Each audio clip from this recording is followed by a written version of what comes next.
Hello and welcome everyone to Chirping Zebras, episode 25. Mark Riley, usually alongside Gino Binder Jr., but he's coming to us tonight from Lake Winniscom up in New Hampshire on Yes, sir. the Zoom. So we want to thank our sponsors right off the bat, the Referees Crease, your one-stop shop for all your refereeing needs, and also I'm at the beautiful AOA Studios up in Beverly, where we tape all our episodes, and it's the best place to tape anything you're looking to tape. So we're going to jump right into tonight's episode. We have a very special guest tonight. He's a three-time Emmy award-winning sports announcer, along with an award-winning author, and one of the people I enjoyed watching over the years on Bruins telecasts, and Mr. Dale Arnold. Welcome to Chirping Zebras, Dale. Mark, Gino, how you fellas doing? Doing well. Thanks for coming on. Great. You're doing well until it starts to rain, and you won't be doing so well then, pal. No, I hope so. It's at 8 o'clock, so we got a couple hours. So. Oh, well, we'll go that long anyway, so we're good. Yeah, absolutely. You have a great backdrop until you don't. I do. Right? Right. So this backdrop, that One little thing island behind me right there, huh? What were you going to say, Rouse? No, go ahead. No, go ahead. I want to hear this island story. No, so this little island story, we'll get it out of the way quick, right? So my college roommate, Matt Porter, he has a house two doors down, and we're renting this his neighbor's place from for a week here. And this island's about a mile away, and they have a challenge, and you got to swim out to it. And the day I decided to do it was a little extremely hungover. We did a booze cruise on Thursday night in Boston for my grandmother. It was a Boys and Girls Club booze cruise. So we partied all night Thursday. Friday morning, I get up, drive right to the lake. We just pick it up. So we start drinking Friday all the way into Saturday morning. His mother has a huge breakfast spread, pancakes, bacon, sausage, you name it, eggs. I wolf it down. And they're like, hey, today's the swim to the island. I go, yeah, that's a great idea. So meanwhile, I think it's a, whatever, easy swim. I grab a football. I go, hey, Bob, we're just going to throw the football. We're going to do this, that, and the other thing. Meanwhile, my wife she swims right there, bombs down towards the island. Next thing you know, I'm treading water, and I'm puking like halfway through it. But I made it. I got all the way to the island, and the second I made it, I threw up all over the rocks behind me. So I made it to that island. My name's on the plaque. Wanted to get that out. A Southie guy swimming drunk. Go figure. Yes. Right. It's never happened before. No. Right. Usually it happens on New Year's Day down at L Street Beach. Yeah. Done that. You've done that, right? Oh, yeah. Yep. I think that's a requirement in order to say you're from Southie. Well, when I went to Avon Old Farms, we used to jump in. They used to cut a hole in the lake, and we used to jump in it. It was called the Polar Bear Club. Yeah. It was awesome. Sunday mornings, we used to do it all the time. No, thank you. Right? I went ice fishing once and I didn't like it. Yeah, if I ever get the urge to do that, I'll go out in my driveway and whomp myself upside the head with a rock until the feeling passes. You feel like $1 million after a warm shower. Oh, yeah. Now, Dale, what I found interesting, we have actually a few things in common. I went to college for television sportscasting.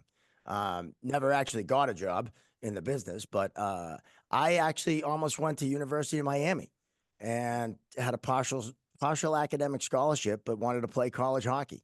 So I was too small for BU, too small for BC. So I went to Curry and, I actually did some broadcasting and play-by-play for the team my freshman year because I wasn't playing much. But so when I read up that you went to University of Miami for a hot minute, I was like, wow. 4 days. 4 days. I lasted 4 whole days at the University of Miami. Thank you very much. There were more kids in my dorm than there were in my hometown up here in Maine. To say I was a little overmatched is an understatement. That's wild. Did you visit down there before you decided heck no. to? No, I was the oldest of 5 kids growing up in a mobile home in Maine. My father could no more have afforded to send me down to Miami to visit than he could have sent me to the moon. I packed everything I had in my '64 Ford Galaxy and headed south.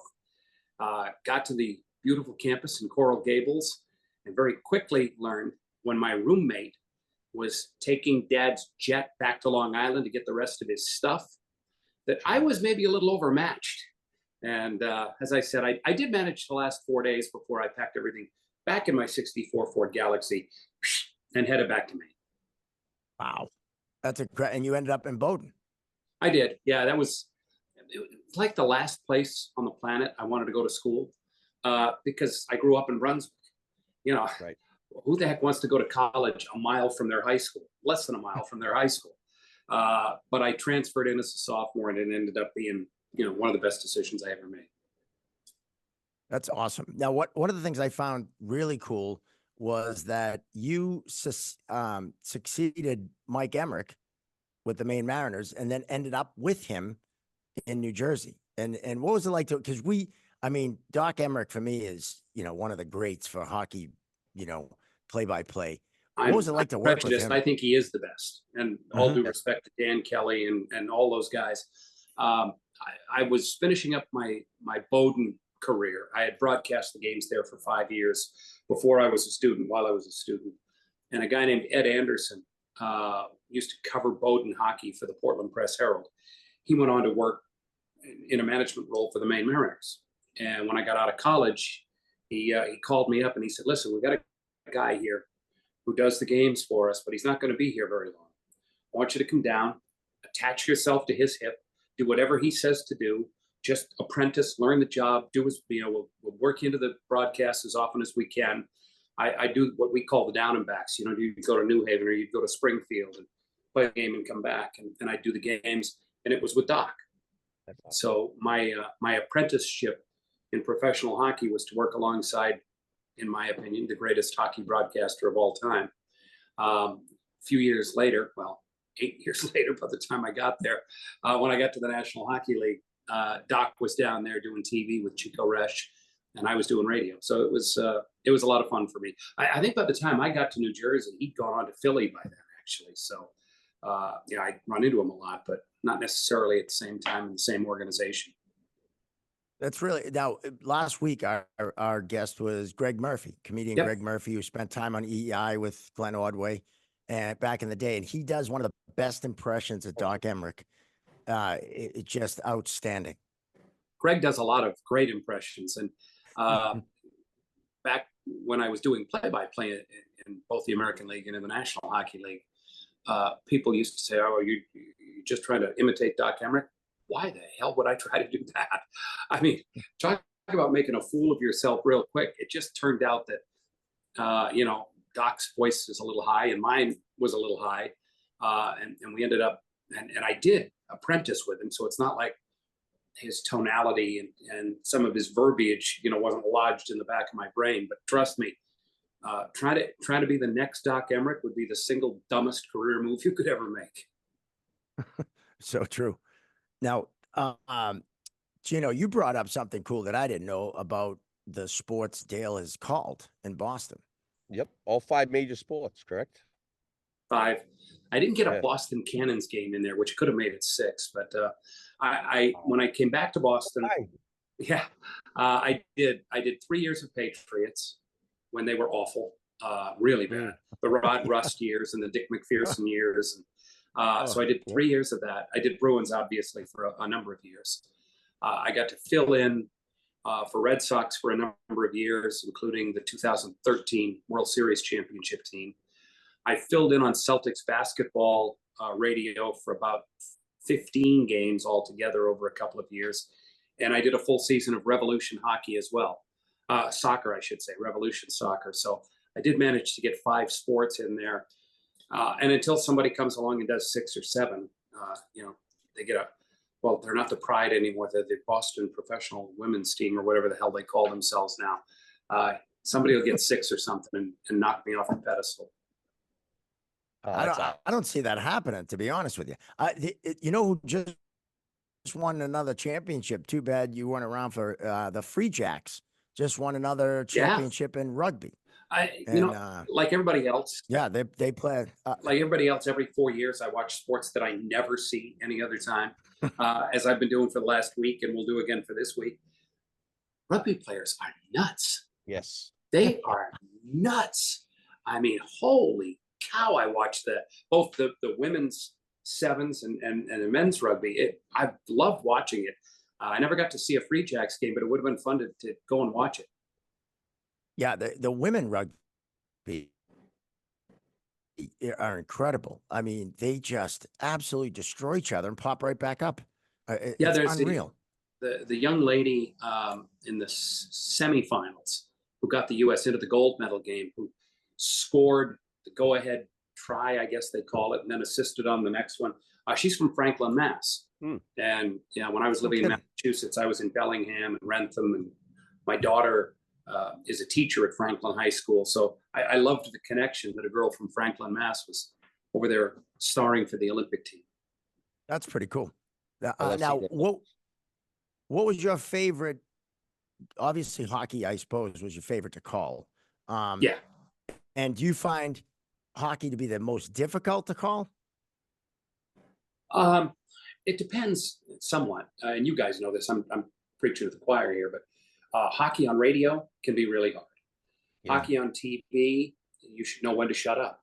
I did radio for a long time, and then made the transition to television, and had to learn, Dale, they're watching the same game you're watching. You don't have to give every single pass and every single name and every single player because they're looking at it. You intersperse information as best you can to try to add to their enjoyment of what they're watching. Hockey on radio, now that's different. You are their eyes and ears, and you do have to give every single play and every intonation and every emotion. And hockey on radio, I think, is very difficult. And there have been great radio play-by-play announcers in this town. I followed Bob Wilson as the radio voice of the Bruins. And of course, when I talk, I feel like I should be saying, "Hi, Mr. Disney." And when Bob Wilson talks, it's like, "Hey, boys." He used to just rag on me. I'd see him and he'd say, "Hey, boys." Yeah, me, like Bob Wilson. Bob Wilson, Dave Gosher was a great radio play-by-play announcer for the Bruins. Now does TV for the Vegas Golden Knights. I think Judd Surratt does a terrific job doing Bruins games on radio right now, and there have been some great ones in this town. This has been great. He's very animated. I love him. Yeah. Like you said, you feel like you're a part of the game when you're listening to him. Like, he does a fantastic job. I agree. And if you're doing games on radio, you've got to take people through the same emotional levels that they'd be going through if they were at the game. There are times when they're going to be up and excited, and there are going to be other times when they're going to be, a little more subdued. You've got to do that with your vocal intonations. And like I said, the great ones know how to do it. I saw Doc Emmerich do games on radio for a long time. If you think he was great on TV, and he was, he might have been even better on radio.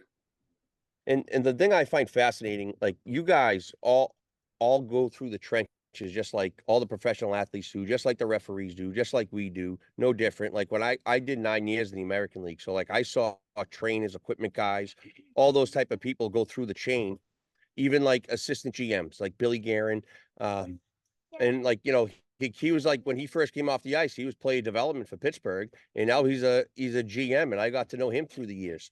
And just seeing guys like yourself and do it the right way and just grind it out. Like, you started at what, like 15 years old doing it? Cam, you say hello.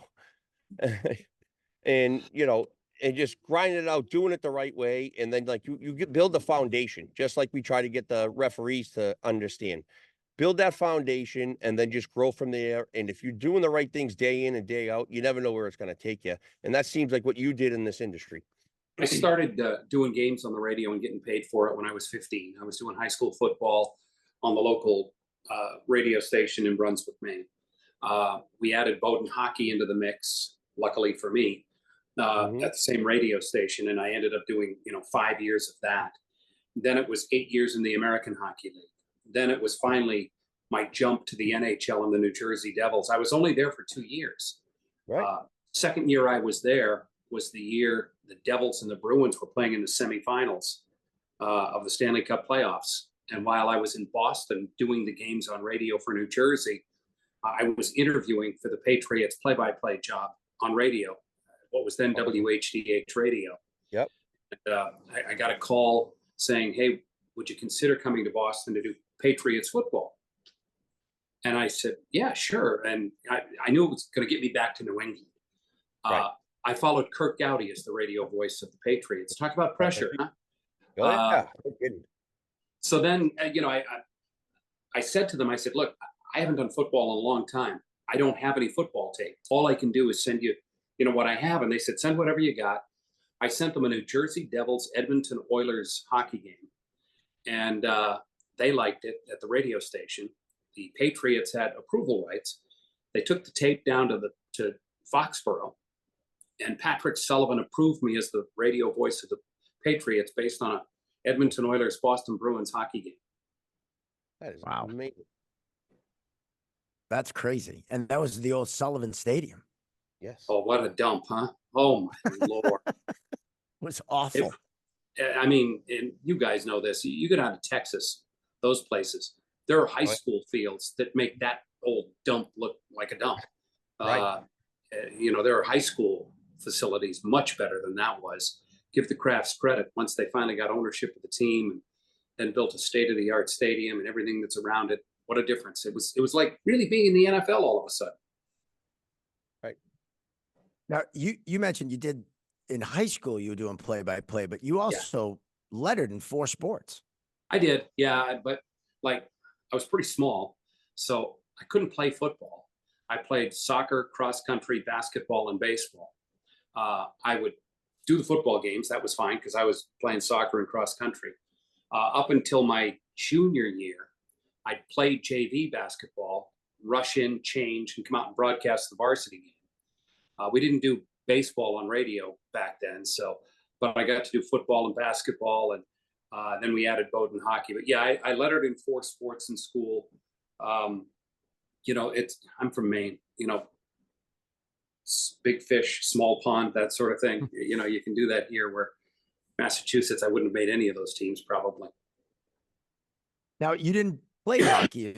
Was it a sport that you ever wanted to play, or? As I mentioned to you guys earlier, I was the oldest of 5 kids growing up in a mobile home in rural Maine. We couldn't afford it. It was not even a fantasy. Skates and equipment and all that. And ice time back then was different than it is now, obviously. My dad could afford a pair of sneakers, though, so I could play basketball. But hockey was a dream. The first college hockey game I ever saw live in my life, I broadcast. The first NFL game I ever saw live in my life, I broadcast. It was just, as you say, working your way up the chain. And in some respects, I'm glad I didn't play hockey, because I have never, and I was never tempted on any broadcast to ever say, well, what he should have done is this. I wouldn't know what he should have done, nor am I qualified, and I could tell you what he did do, and I can describe what I saw, but I can't stick my foot in my mouth and say, well, what he should have done is make this cross ice backhand. I wouldn't know. That's an interesting point, because it's something that you wouldn't think of, and I wonder if did Doc Emmerich play hockey? No. Or did he? Nope. No. Yeah, that's such an interesting point, because you don't think of that, that it's almost like I guess a pure way of looking at the game. You're not tainted by all the nonsense that, we learned as kids and learned growing up playing hockey and playing pond hockey and all the, all the stuff we thought we were good at. Right. An announcer that didn't play the sport wouldn't have that, which is, it's an interesting, I never thought about it. I never got to play the game. I will say that I finished my career with one gap that I always wished I could have done. And I think it would have helped me as a broadcaster. I always wished I could have stood behind the bench of a game and just hear, the players, the coaches, what was going on the ice, what was going on the bench. I always wished I could have done that. I thought about asking if I could do it for a preseason game, and I chickened out. Just because I don't belong there. I'm not a coach. I'm not a player. I don't belong there. Not an equipment guy. I'm not a trainer. But I always wished that I could ever have done that, just so I could hear what it was like for everybody down at that level. But if you gain that perspective, you almost kind of have an understanding. Like Dave Starman, you know him? Sure. Yep. So when I worked the NCHC, the college hockey league out in the Midwest there. He would come to training camp area, him and his wife, and they would sit in our referee, before the game, he always knocked on the referee door, came in, said hello. Just had would always have something intelligent to say, and he would understand the rule, or if it was a new rule change here, he would explain the rule very clearly to the audience. And then like he would always have like a funny touch story with one of the officials. So like he would always bring that in and bring the human element into it. And like he does a fantastic job when he does that kind of stuff. And I think that's what separates him from other broadcasters. And that's kind of like what you're saying with the bench perspective. And you just get a feel for it. Back when I was working in the American Hockey League, it's a Come on, pretty small organization, all these AHL teams, as you know, and you did get to know the officials on a much closer basis. And John McCauley was one of my all-time favorites. And, he'd come into the building to work a game, and he'd come in and say hello to everybody and shake hands. And funny man. I remember one night we were playing in Portland, and shot went up and it took out the time of day clock, just the round clock at the end of the arena. And Macaulay skates over to the penalty benches, and he calls over one of my colleagues. I was up broadcasting the game, but Frank Gilbert, who worked for the Mariners, he called for Frank, come here.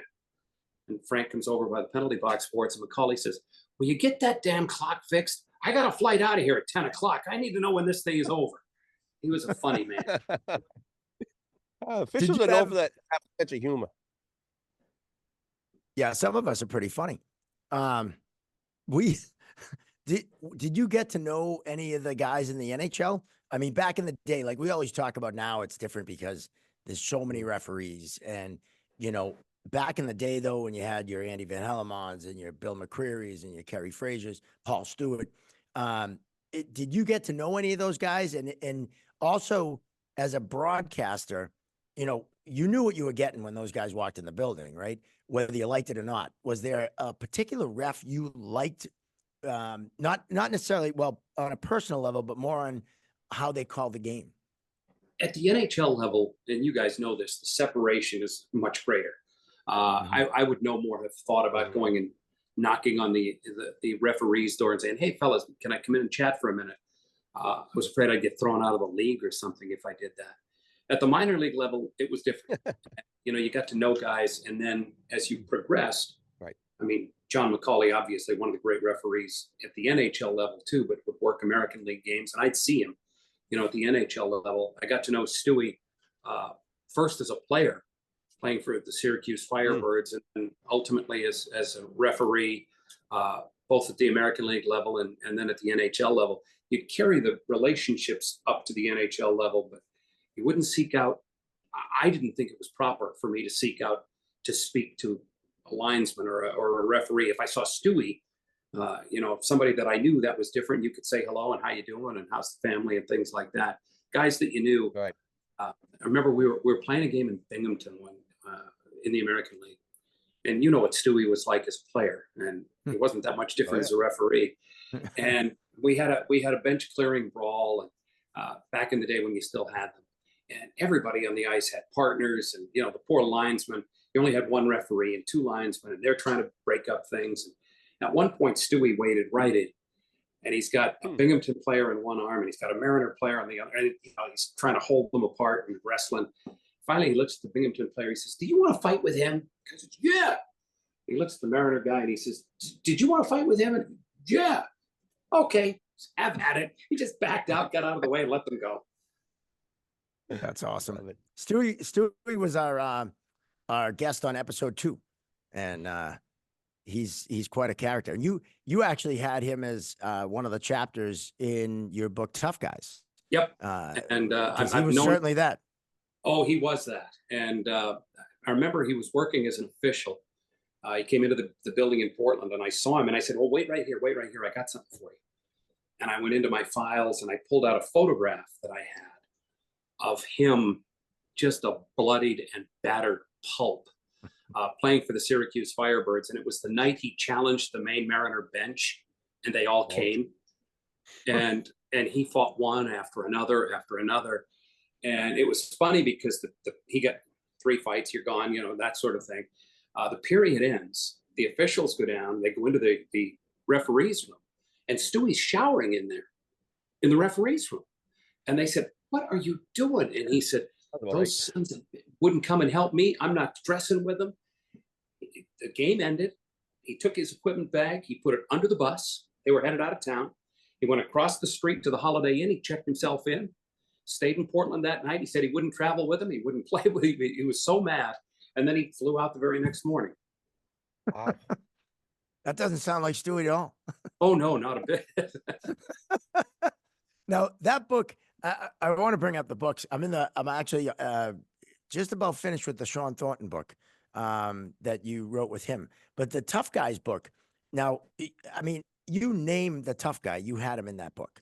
You know, from Terry O'Reilly, obviously, we mentioned Paul Stewart. Because we always said, we had Doug Smith on here. Yep. The tough guys, even as referees, the tough guys were always great to deal with because they always got it. They were workmen. They were, you know, they got their, you know, they earned their paycheck. Which tough guy in putting together that book did you most like working with, and who did you think was the toughest guy you ever saw fight?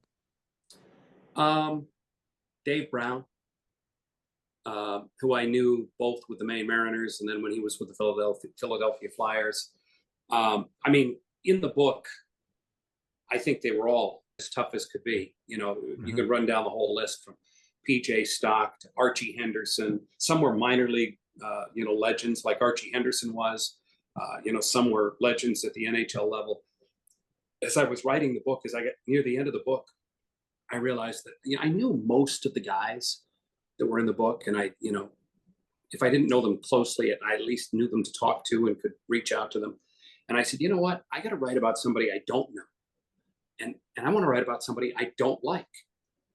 So somebody got me in touch with Matthew Barnaby, and he called me up, returned the call, called me up. We're going to do the interview. Son of a gun! If I didn't end up liking the guy by the end of the phone conversation, you know, I mean, it's I didn't want to. I only ever saw him as an opposing player. Didn't like him at all. Didn't like the way he played. Didn't like the way he chirped.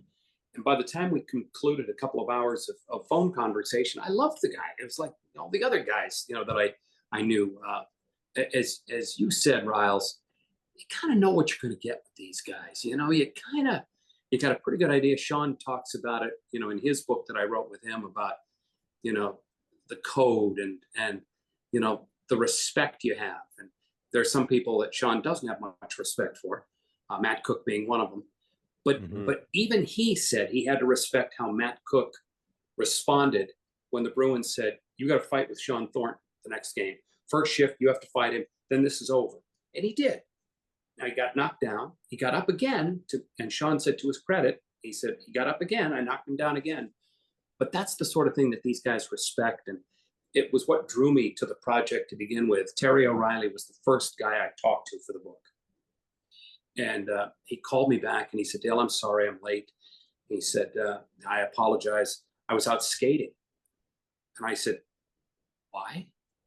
He was 68 years old. He'd had both knees done. He'd had a hip replaced. I said, "Why?" He said, "I wanted to see if I still liked it." I said, "Did you?" And he started laughing. He said, "Ask me tomorrow. Right now, not very much." I mean, that's the kind of people that you're dealing with, you know, the kind of guys that I love associating with. Yeah, Terry is quite an amazing guy. It's Love so that. true that hockey people are the best people, right? Like, even though, like, if they're on your team, you love them. Like Matthew Barnaby, if he was a Bruin, you would have loved him, right? Same thing. Probably. I mean, there are a couple of guys out there that I don't think I would love. Like Elsie Amerson. Well, him too. I've got, believe it or not, I have an Alt Samuelson story. I'm doing sports talk radio in Boston, and I've got Cam Neely in the studio to take phone calls from fans. First time he'd ever done anything like this. Of course, he was a player then, was trying to come back from all of his injuries, and we're taking phone calls, boink, boink, boink, boink. And I go, "You're next on sports radio WEEI with Cam Neely," and this voice says, Cam, it's Ulfie. And you see Cam's eyes get about this big. And I'm thinking, there's only one other person in this room, and it's me. And he's going to beat the crap out of me because he's mad at him. And I'm thinking, oh, no, no. And then all of a sudden, this laughter comes out. It was Michael J. Fox, who was staying at Cam Neely's house, who was calling Cam, pretending he was Ulf just to rag on him. And it was the best.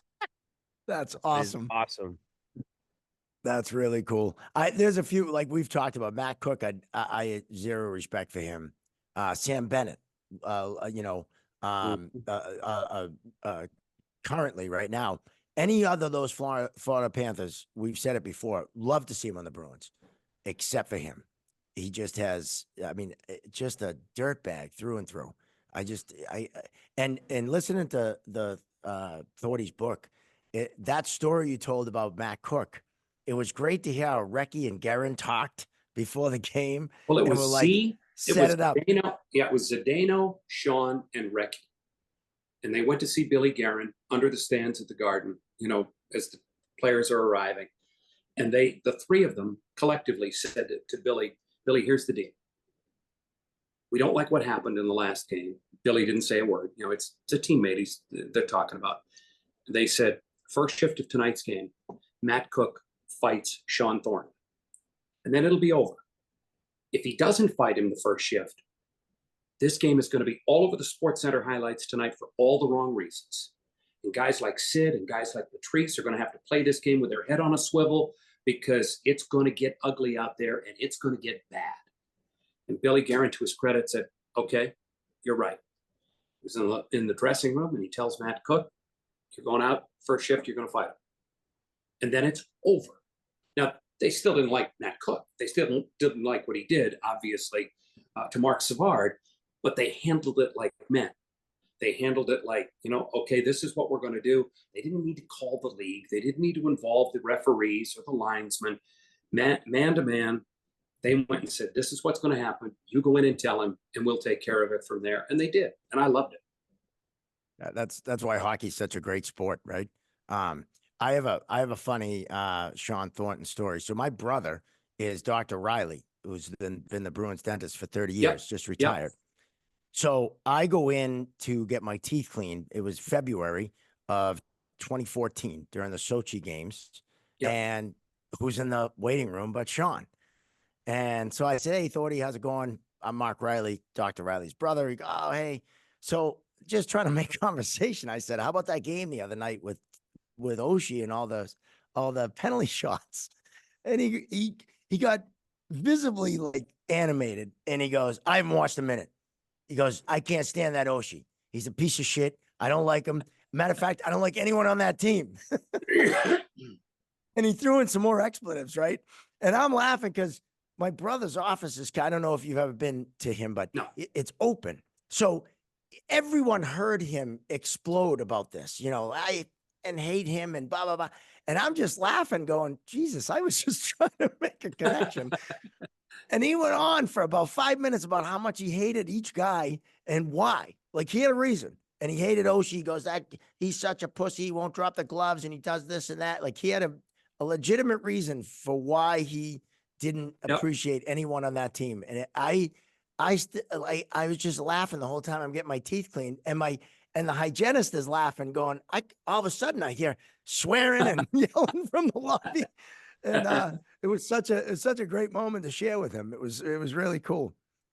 So I really enjoy the book because that personality is just, he was the same person in that waiting room as he is in the book. It's coming through, like your narration is perfect because it's just, I can see that personality in everything he did. I was actually, that was the second of the 3 books that I've written so far. I'm just finishing the 4th book now. And it was the hardest of the 4 that I've written because I was determined it was going to be Sean's voice. I wrote every word in the book, but it had to be Sean. And I had to say it as Sean. And ironically, we signed a contract to do the book literally days before the pandemic closed down the country. And, the plan was I was going to fly to Florida. We were going to meet. He was going to come up here. We were going to meet. We were going to do the book. We wrote the entire book over the telephone, the entire book, because he couldn't travel. I couldn't travel. We couldn't see each other. The first time I saw him was at the book release party when we were at Encore. And it was the first time we'd seen each other over the course of writing the whole thing. I love the guy. I love his authenticity. I love his directness. I love his heart. He's got as big a heart as any athlete. Oh, it must be raining up in New Hampshire right now. Gino's inside. Make the switch. He's got as big a heart as any athlete I've ever dealt with. I was going to ask you that because writing, as an author and writing someone else's story, and then also narrating it, I was wondering if that was difficult because it's not like I knew Sean didn't write the book and you just read it. Obviously you wrote it but you did a beautiful job with that because it's 100% him. I hope so. And thank you for saying that. When the publisher came to us and said, they want to do an audio book, and obviously our first thought was Sean. And he said, listen, I can't do that. He said, but the guy who co-wrote the book with me has been a sports announcer in Boston for 30 some years. Here's an idea. Let him read the book, which was fun for me. I'd always wanted to write books. I got a chance to do it. I'd always wanted to do an audio book. I got the chance to do it and go sit in a studio in Connecticut for 5 straight 7-hour days and do the entire book. It was a fun experience for me. I had a good time doing it. Now, when you read a book like that, I always wondered, is it, obviously you don't read the whole thing cover to cover in one sitting, but is there times where you have to do like a reread or like an edit? Yeah. I'm a human being. I make lots of mistakes. And now you try to keep them to a minimum. You don't want to have the poor crew, having to tear their eyes out, putting this thing together, at a later date, because you keep screwing it up. And I'm happy to say that I kept the screw ups to a minimum, but you'd read something and I would actually say, you know what? I didn't love the way I read that. Can I do that again? Absolutely. Go ahead. Sometimes you'd stumble on a word. Sorry, we got to go back to the beginning of that sentence and do that again. But it worked out great. Now, did you get to interview all the guys that were quoted in that book? Like, yep. I know Pradesh Bergeron and all the guys that were in that must have been a cool part of it. It was fun. Every guy that's in the book, every guy in Tough Guys, everybody you see quoted in any of my books, I talk to them. I said I'm finishing up book 4 right now. What I did with Tough Guys, which was a different chapter on each of these different Tough Guys, this next book is called Mentors, and it's a different chapter about coaches. And John Cooper and Bruce Cassidy and Mike Sullivan and Jim Montgomery. I have maybe the most fun chapter in the book that I got to do was I went down to Boston and I had dinner with Jack Parker and Jerry York. And that must have been incredible. I just sat there at the stockyard, hit the record button, and stayed the hell out of their way. And it was a blast. I wrote a chapter on Herb Brooks, and obviously Herb's not here anymore. So I wanted to tell the story of what I consider arguably the greatest coaching job in the history of the sport. And so what I did was I told Herb's story through the eyes and words of Mike Eruzione, Jim Craig, and Jack O'Callahan. That's cool. Yeah. Yeah, that's I can't wait to read that one. January. Nice. January? Yep. Okay. Now, it's funny. You mentioned that you wanted to go on the bench, but in your book, If These Walls Could Talk, you definitely had that inside, inside the locker room, inside that inner workings of the team.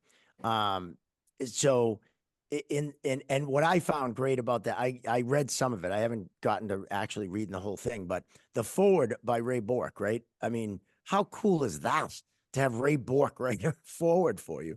I was pretty excited when I called him and I told him what I was doing. And he said, "Oh, that's great." I said, "Can I ask you a favor?" He said, "Sure." I said, would you consider writing the foreword for the book for me? And he said, well, I don't know how much of a writer I am. I said, I'll tell you what we'll do, Raymond. We'll sit. Interestingly enough, we were at the stockyard again. I said, we'll sit. I'll record. I'll type. I'll send it to you. You go over it. So that's the way it worked out. Every word in there is Raymond's. I just did the transcribing and the writing, and Ray took it from there. Now, he seemed like a player that you really had a great connection with. I mean, when he came back for the Cup celebration at City Hall, he asked you to host it. So he seemed to be someone, and I've met him through the alumni stuff that I've done with Frank Simonetti and the Bruins, and he's just such an amazing guy. That must have been pretty cool to. I mean, arguably. I mean, he's the second best defenseman to ever play for the Bruins. If Bobby Orr wasn't here, he'd be number one. Yeah, I mean, being second best to Bobby Orr is no knock on anybody, right? Nope. Yeah, I have such respect for the person Raymond is, and obviously the player. One of the best defensemen.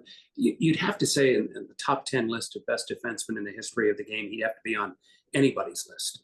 Yeah, and I know there are great ones out there, but he'd have to be on that list. But he was, I always found that Raymond was an even better person than he was a player, and he was a pretty damn good player.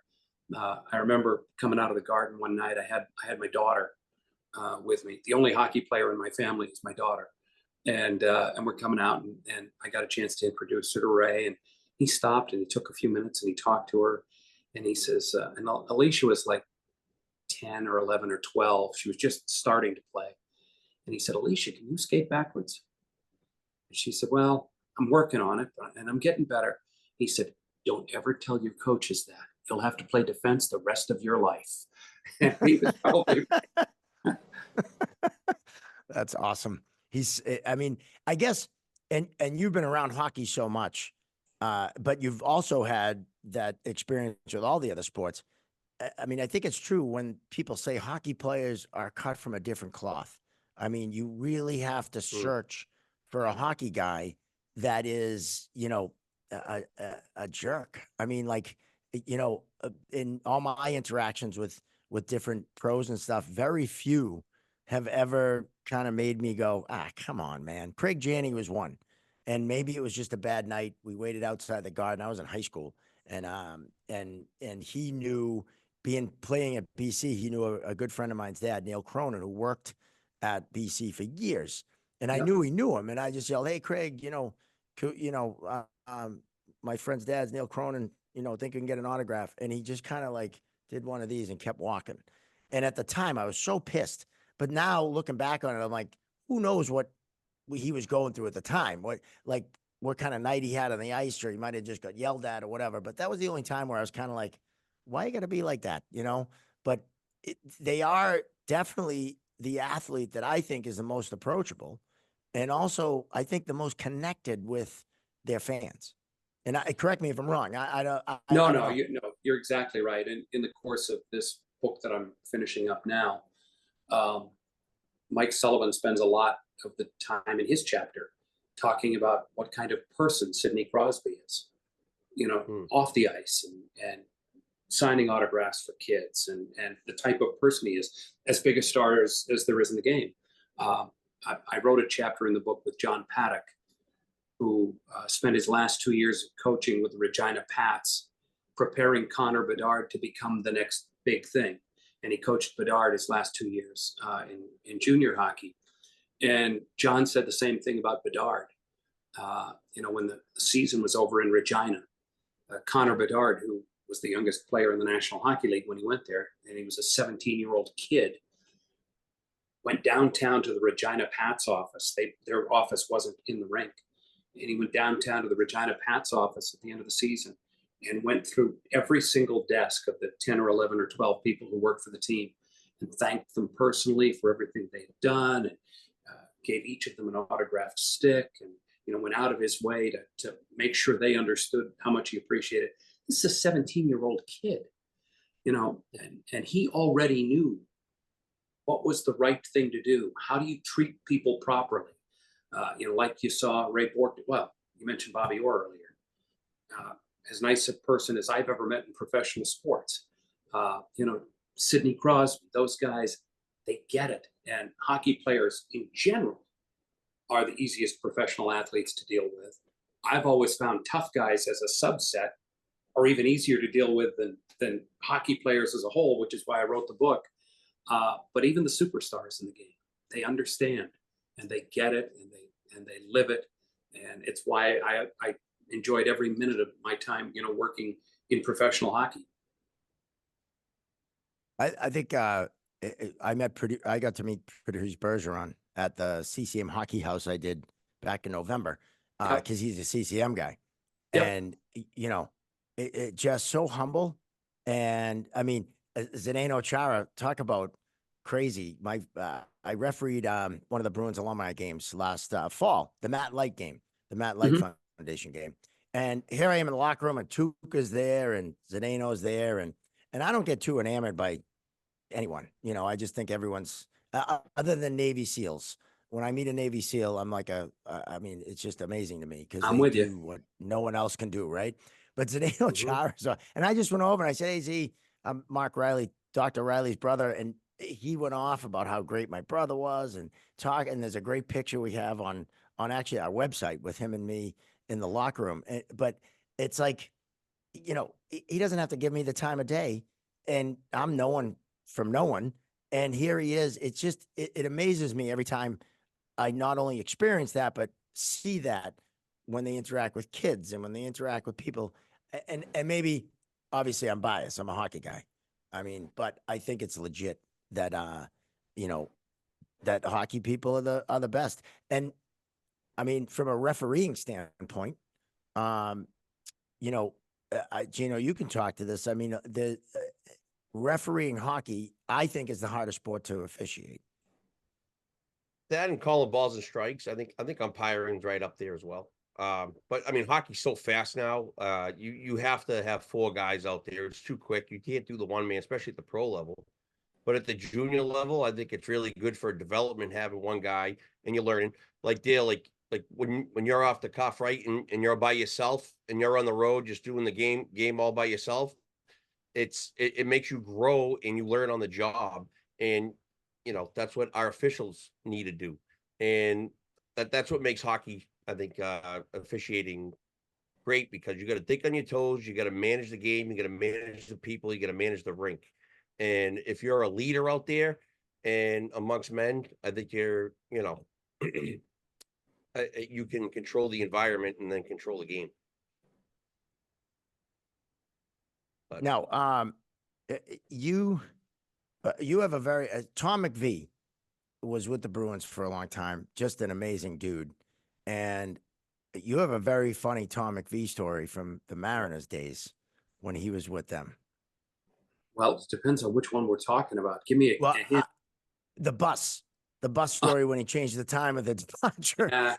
Well, the joke on the team was, you know, McVie standard time. If you're 10 minutes early, you're late. And he would tell the team at the beginning of the season, if I say the bus leaves at 2, we're leaving at 2. If there's one person on it or all 25 are on it, we're leaving at 2 o'clock. And we always left at 10 of 2 or whatever it was because everybody, you know, learned the lesson. And we were in Baltimore and we were going to fly out the next morning. We didn't get to fly a lot in the American League, but we had to go from, you know, the hotel to the airport to catch the flight back home to Portland. And he changed the departure time of the bus on the blackboard in the dressing room, and I didn't see it. You know, I'm doing the game, I'm packing up my equipment, I'm getting it under the bus, and I didn't see the blackboard. And I don't remember the exact time, but let's say I thought the bus left at 6:30, and Tommy had the bus leaving at 6:15. So I come downstairs, I got my suitcase, McVie standard time. If you're 10 minutes early, you're late. It's 6:15, and the bus is pulling away from the front of the hotel. And I run out and I hit the door. And I was actually surprised because he stopped the bus. I didn't think he would. He stopped the bus. I get on. I sit right across the aisle from him. He sits in that first seat right there by the door. I sit right behind the driver. I'm right across the aisle from Tommy. And he blisters me up one side and down the other. We're going to the airport. He blisters me. I don't say a word. I take it. He changed the time, but it's my job to check that stuff. You know, that it's your responsibility. We get to Portland. I'm steaming and sad and all those things at the same time. And I go in the office and I'm going to start working, you know, just because you're traveling in the American League, if you do what I do, you know, you got work to do. And I'm sitting there working at my desk, and all of a sudden Tommy comes in and he sits down beside my desk and he real quietly says, "Gee, if I can't trust you, I can't trust anybody." He stands up and he walks out and he goes back to his office. And it was over until about a year later. We're in Baltimore, of all places. And the bus is supposed to leave at 10, let's say. We're going to Hershey. And but it's like 5 of 10. And now the guys are all chirping because they know that technically, if McVee's not on the bus, I'm in charge. And they're chirping me. And it's, "Oh, let's see what kind of guts you've got, Dale. Let's see." And Tommy gets on the bus at like 10:02. He had been on the phone with Dr. McMullen, the owner of the Devils. And he gets on the bus at like 10:02. And he never says a word. He walks to the back of the bus and he hands Larry Floyd $100, which was the fine. He doesn't say a word, gets back up, he sits down across the aisle from me, and he leans across the aisle. He says, "Gee, if I say the effing bus leaves at 10, the effing bus leaves at 10. He was mad at me that I didn't leave him in Baltimore. That's amazing. That is amazing. Other than my dad, Tom McVee has had more influence on my life than any other person other than my father. We still talk once or twice a week now. He lives in Portland, Oregon. He'll call me or I'll call him, and we still talk to this day. He is one of my favorite people on the planet Earth.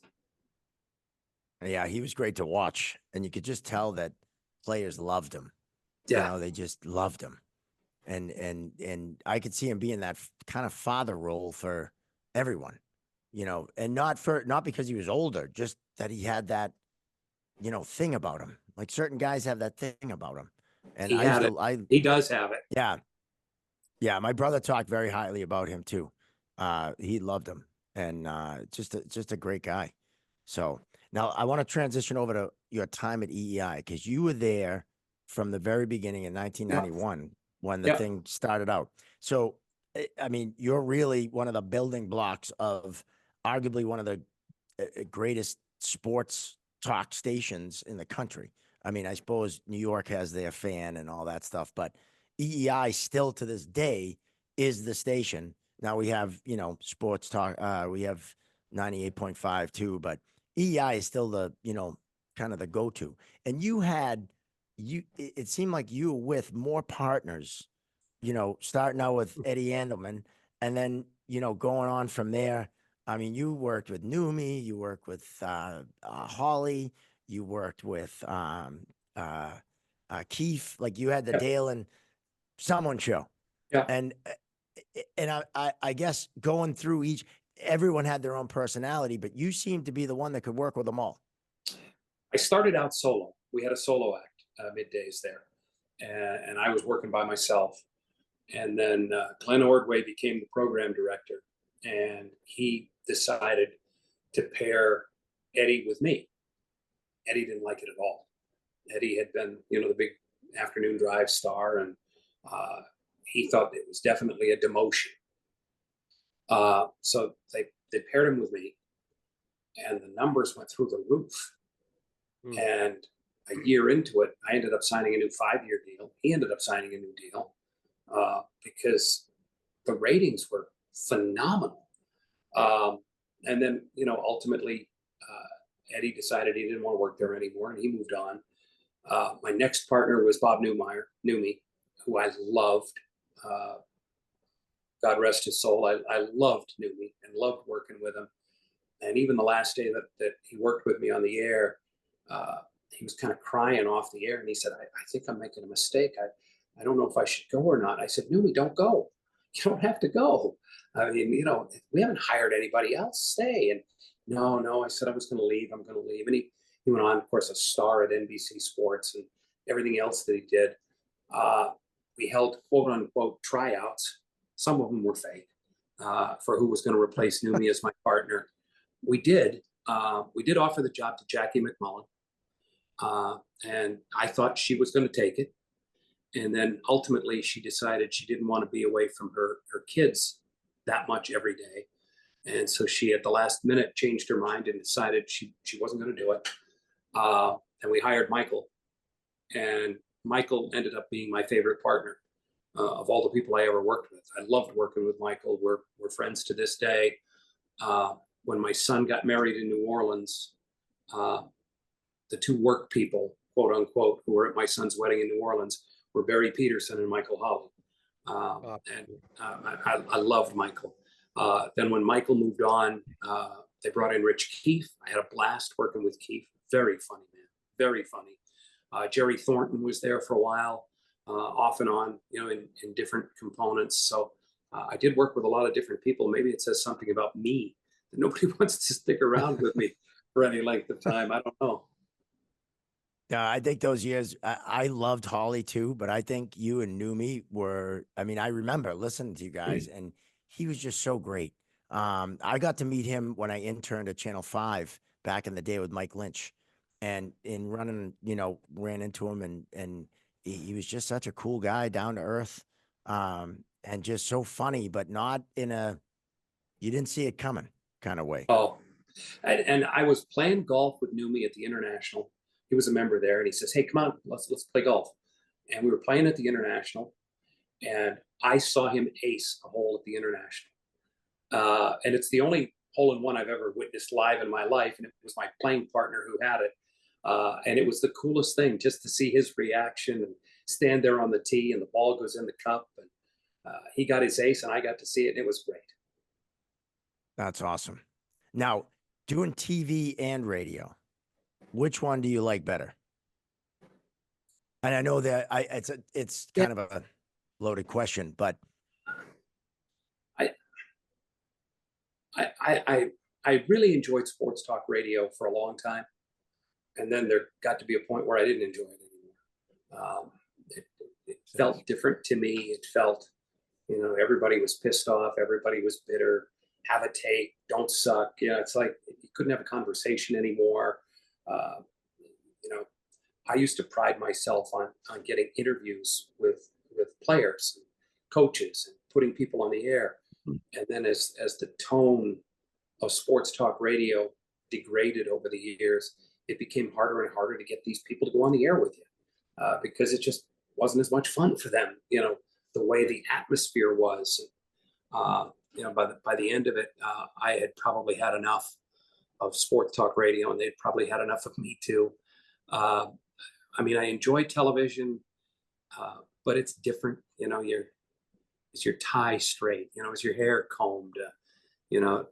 I would work with Billy Jaffe and Barry Peterson.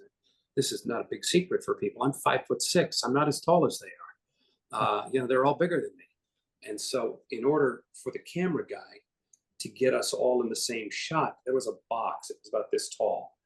And it was a flat box that they would have me stand on so that, we would at least approximate the heights of our heads. Well, somebody at the Garden, some fan up at the sports deck took a picture of me standing on the box, put it on social media, and, Remember that. Oh, what a pipsqueak. Look at this guy. He's got to stand on a box. It's my crew was so mad. They were so upset.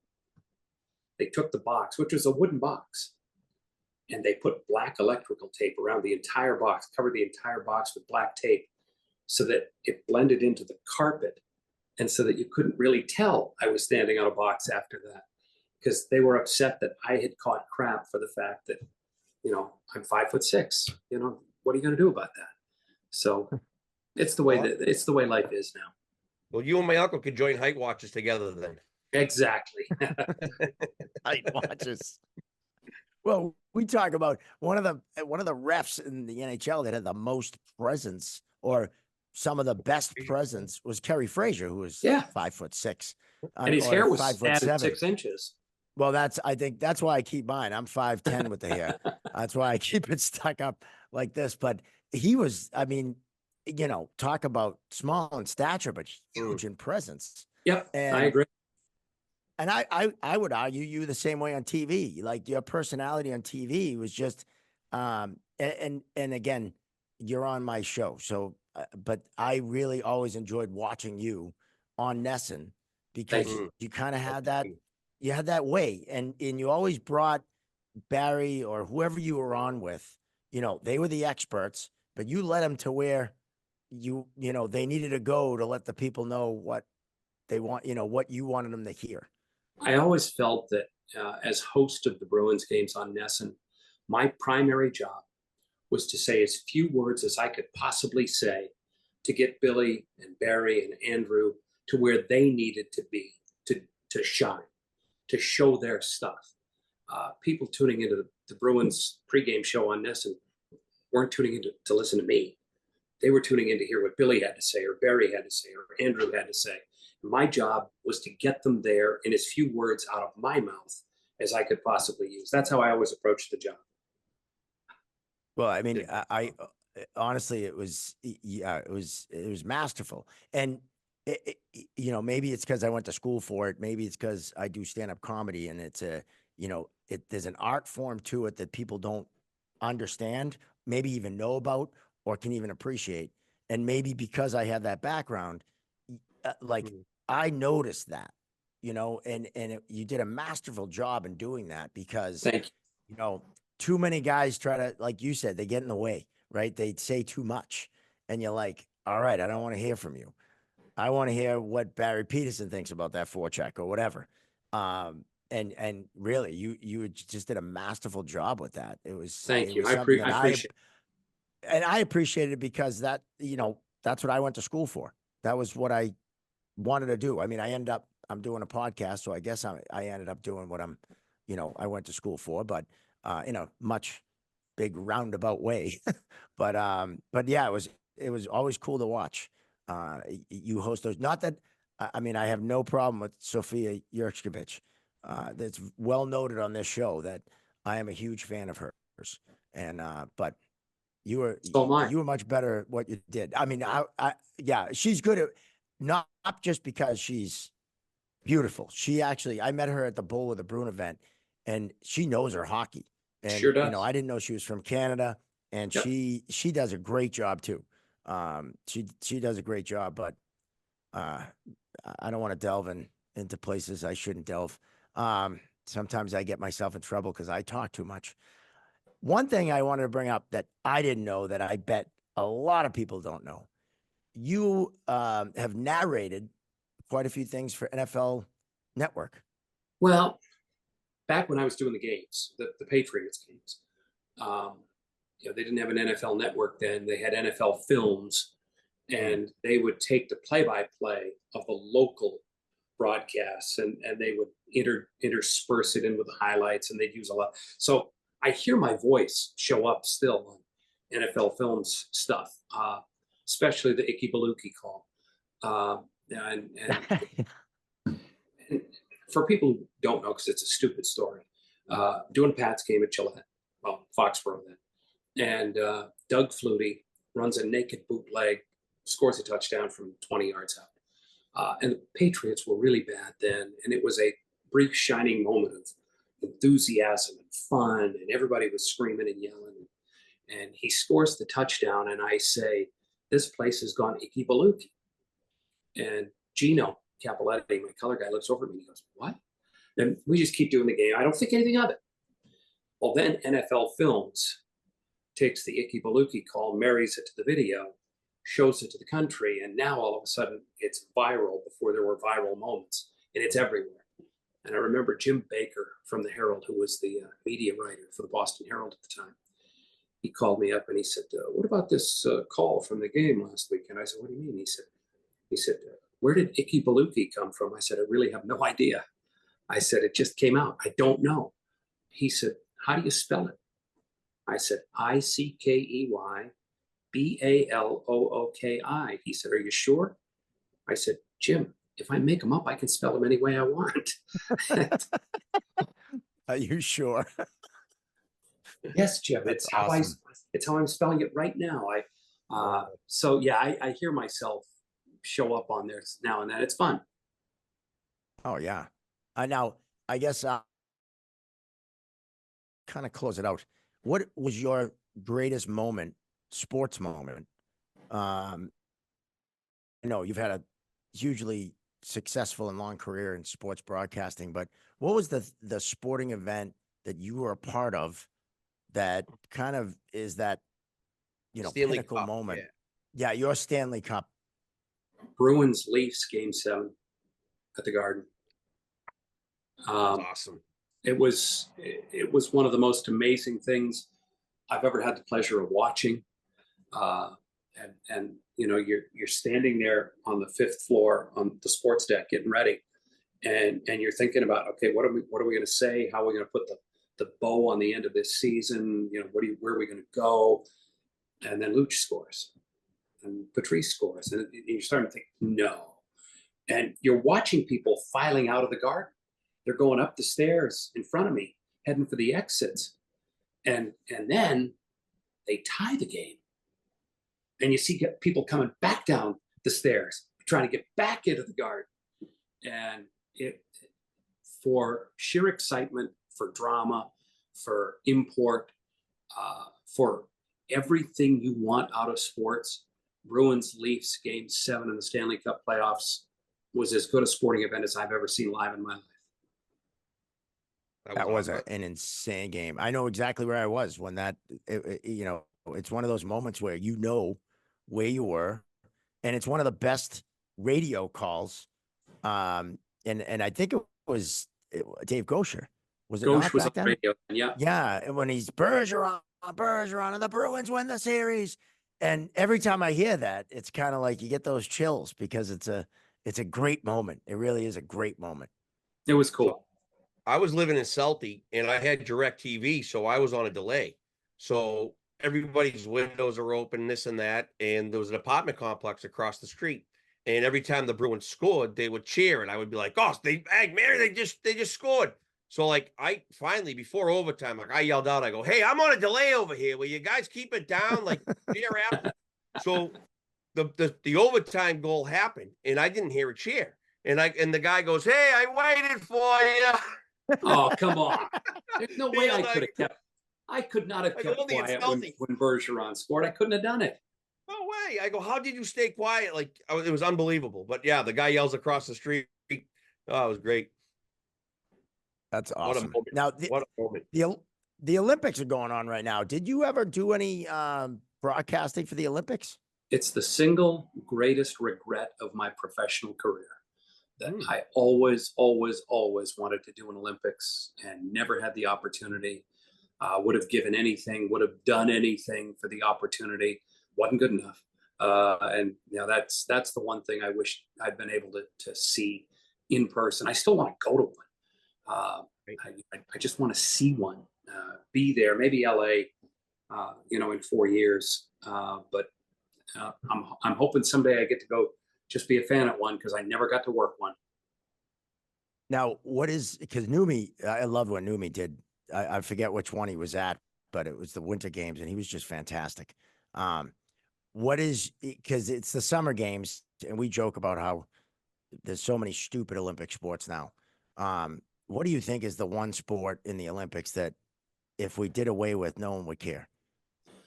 Well, they haven't done it yet, so I haven't seen it yet. But this week, at some point, breakdancing makes its Olympics debut. Yes. I'm probably okay if I don't happen to see that on USA across my TV screen. I actually enjoy seeing some things that I don't normally get a chance to see. That guy from Turkey, the pistol shooter, the guy. I mean, I love that guy. Yeah. Things that you never get to watch. They probably should have more girls beach volleyball. I think that'd be a good thing too. My favorite sport. That's my favorite thing to watch. Is I was actually talking today with a couple of coworkers, like, why do they have to wear those bikinis? I'm like, I know it's horrible. I don't like it at all. Awful. No, I joke about the Olympics a lot, and the opening ceremonies this year were I so could have done without ridiculous. that. Yeah, I said my wife and I were watching, and I said somebody's trying too hard. Yes. You know, Yeah, this it is was the all one just time. way too hard. It was the one time everyone wanted France to do what they usually do and retreat and give the Olympics to another city or state, country. I just it was awful, but um, but yeah, there's some sport. It is cool to watch sports you don't usually watch, like Oh, handball and some of the. I joke about badminton and table tennis, but watching those guys, it's like, whoa. But what's funny? You bring up breakdancing. Wouldn't have that, it should have been an Olympic sport back in like the 80s when actually people did it. I didn't even know people still do it. I don't know. I just know that it's making its Olympic debut, and that's I don't begrudge anybody doing it, watching it. It won't be a sport I'll watch, but people want to watch it, have at it. Yeah. Well, I say more beach volleyball. I think we all can agree on that. We call it the Yes. Bud Olympics. But yeah, yeah. It's actually, when you think of it, kind of ridiculous. But I was trying to explain, maybe there's something, they grow up playing on the beach and that's what they play in. So that's why they wear them, and they were having Actually, none of in it. all seriousness, the athletes themselves say it's the most comfortable thing they can wear because of the sand. The one pieces don't work for them. It's the athletes who say to compete and do what they do, it's the most comfortable thing they can wear to do it. So I wasn't wrong when I was talking to the girls I work at the camp with today and said, that's why. Because sometimes they wear the spandex shorts, but I'm sure the sand gets in there and that can't be Yep. comfortable. Nope, Right. So probably not. Makes sense. Yeah.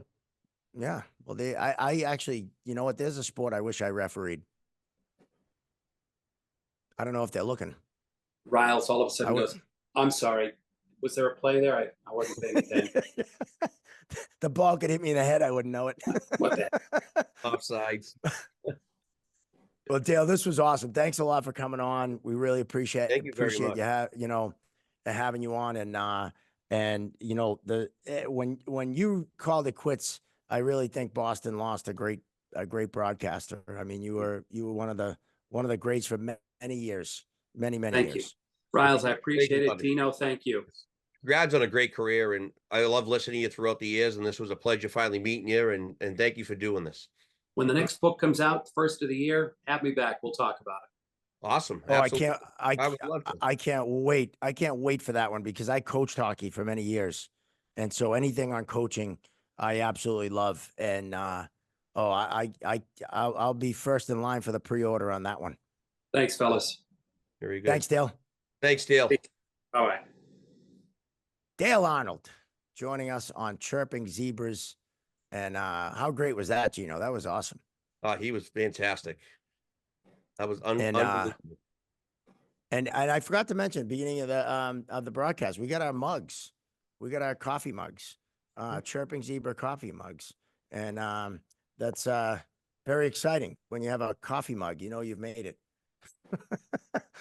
That's so not true. But Josh we Garland. That means a want part. to thank, yeah, well, you know what? We could have anything here for merch. Anything we want. So I made a coffee mug. If you want one, let me know. If you want any merch, just email me at merch@chirpingzebras.com and I can send it right out. I got a thermal printer now. I got a scale. I'm like my own little postal operation. You should see me go. But yeah, if you want any merch, hat, a shirt, a t-shirt, whatever, that would be awesome. And also follow us on all the social medias. Who knows? We just released our Sack Tap a Moose video yesterday and it's doing well. nothing like sack tapping a moose.